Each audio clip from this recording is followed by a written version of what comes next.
எல்லோரும் எப்படி இருக்கீங்க? நல்லா இருக்கீங்களா? இந்த வீடியோவில் நம்ம நிறைய செய்திகள் பேசலாம் நினைக்கிறோம். நேரமின்மையின் காரணமாக சில செய்திகளோடு நிறைவு செய்வோம். இந்திய தேசத்தின் 78வது சுதந்திர தினத்தை மிக அழகாக கொண்டாட நாம் அனைவரும் காத்திருக்கிறோம்.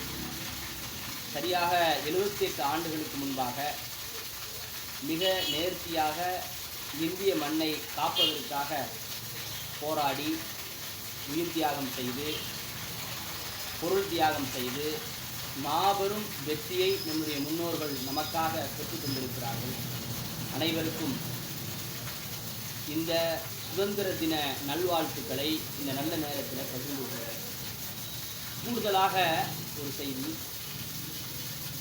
இந்த சுதந்திர தினத்தை நாம் கொண்டாடுகிற இந்த வேளையில் நம்முடைய முன்னோர்களினுடைய உள்ளம் இந்திய தேசம் எப்படி வருங்காலங்களில் பயணிக்க வேண்டும், இந்தியாவில் வாழுகிற மக்களுடைய சிந்தனையும் ஆற்றலும் எப்படியெல்லாம் இருக்க வேண்டும் என்பதை அவர்கள் விரும்பினார்களோ அதன்படி இன்று நாம் செயல்பட்டு கொண்டிருக்கிறோமா?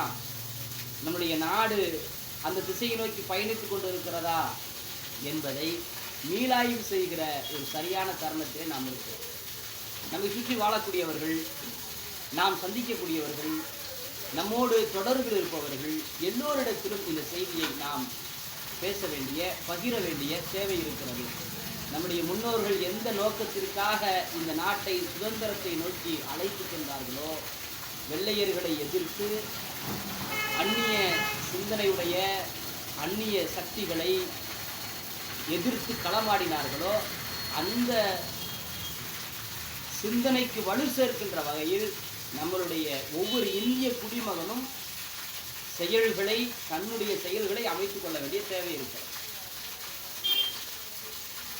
இந்தியாவில் வாழுகிற அனைத்து மக்களும் சமமாக, சமத்துவத்தோடு, சகோதரத்துவத்தோடு, அன்போடு வாழ வேண்டும் என்பதுதான் இந்த இந்திய ஜனநாயக நாட்டினுடைய ஒரு தாரக மந்திரமாக, முக்கிய அம்சமாக இருக்கிறது.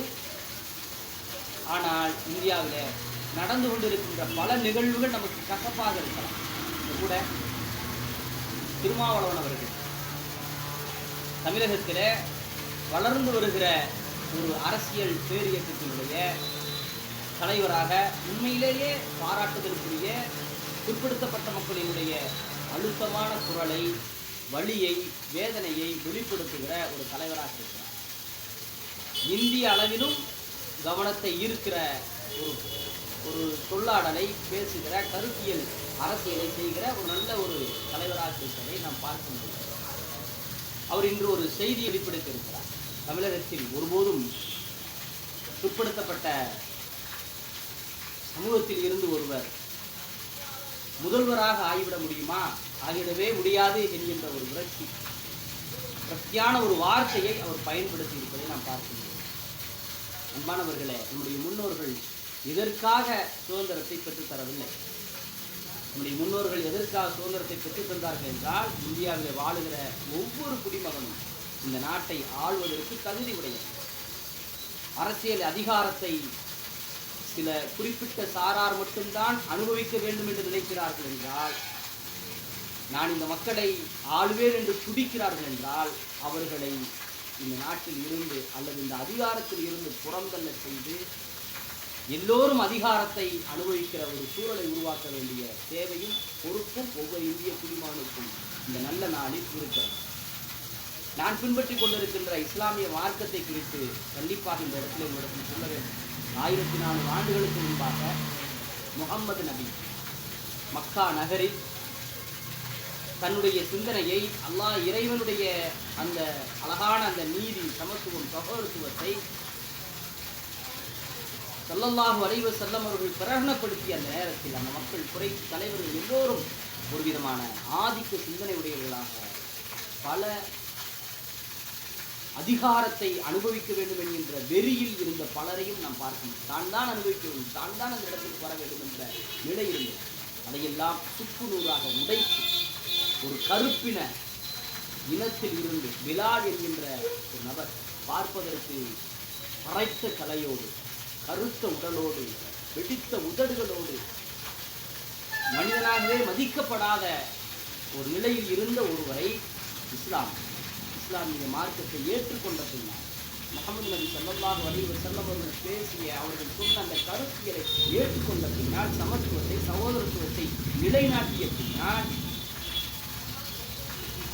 எல்லா மக்களுக்குமான அரசியல் அதிகாரத்தை பயிற்றுவித்ததற்கு பின்னால் அங்கு ஒரு தலையில் மாற்றம் உருவாக்கியது. அந்த பிலால் நாட்டினுடைய கவர்னராக மாறினார்.